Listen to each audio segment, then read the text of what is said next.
Welcome to the last breakfast. Please enjoy the video. You start by removing the door and working flat. This prevents bending and makes spline work easier. Once the door is safe, pry out the old spline and peel the torn mesh away, because a clean channel ensures the new spline seats correctly. Measure the frame width and height precisely, adding about 1/2 inch to each dimension for tension. Make sure to inspect corners for damage.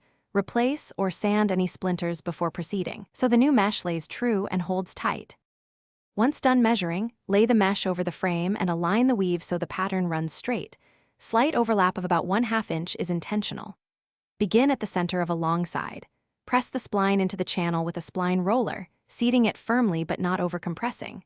Move from the center toward the corners on each side, keeping even tension to avoid wrinkles. If the mesh shifts, pause and retension. Smooth, steady strokes prevent puckers and keep the screen flat. You finish by trimming the excess mesh close to the spline using a sharp utility knife. Cut away from yourself and keep the blade flat so you don't nick the frame. Once trimmed, reinstall the door and check operation. It should swing and latch without binding, and the mesh should feel uniformly taut. If you find a wrinkle or loose edge, don't panic.